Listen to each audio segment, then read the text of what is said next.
ഞങ്ങളുടെ സാധാരണ പ്രാഗിലെ യാത്ര എങ്ങനെയാണെന്ന് ഇന്ന് കാണിച്ചു തരാവേ. ഇത് ഞങ്ങളുടെ അപ്പാർട്ട്മെൻറ്റ് പുറത്താണ്. മോർണിംഗ് ആയതുകൊണ്ട് വേസ്റ്റൊക്കെ എടുത്തുകൊണ്ട് പോകുന്ന പണി നടക്കുന്നുണ്ട്.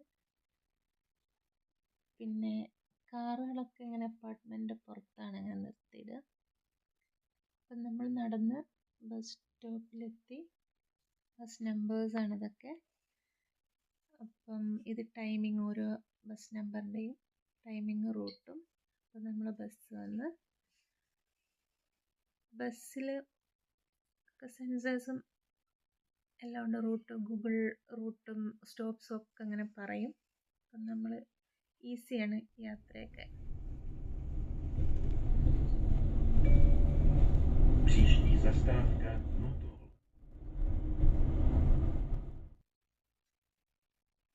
Zastávka Píškov. Který vole přijel v Bavoráku, ten flexibilní. Že jsem tušil, že si stane. To druhé 68 roku na rubu. Zase jsem pozvolil.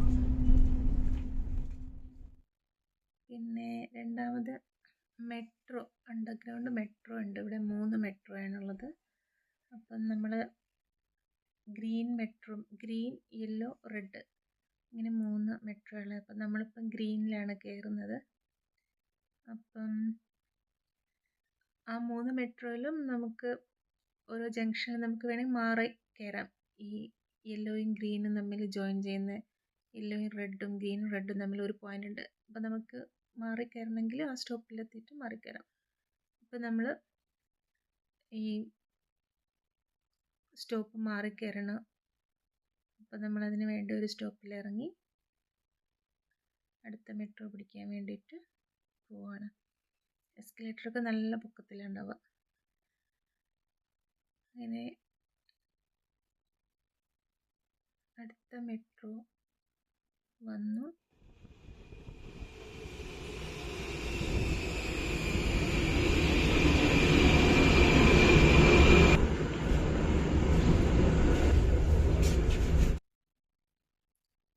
അപ്പം നമ്മൾ ഇറങ്ങി. കുറേ എക്സിറ്റ് ഉണ്ടാവും. അപ്പോൾ അത് സൂക്ഷിക്കണം, ഏത് എക്സിറ്റാണ് നമുക്ക് പോകേണ്ടതെന്നുള്ളത്, അല്ലെങ്കിൽ ഫുൾ കറങ്ങേണ്ടി വരും.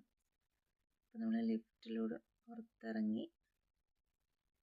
അത്യാവശ്യം നല്ല തണുപ്പുണ്ട്. ഇത് അവിടെയുള്ളൊരു മ്യൂസിയത്തിൻ്റെ ബാക്ക് സൈഡാണ്. നമ്മളിങ്ങനെ നടന്നുകൊണ്ടിരിക്കുക. ഇവിടെ റോഡ് ക്രോസ് ചെയ്യാനൊക്കെ എളുപ്പമാണ്, സേഫാണ്.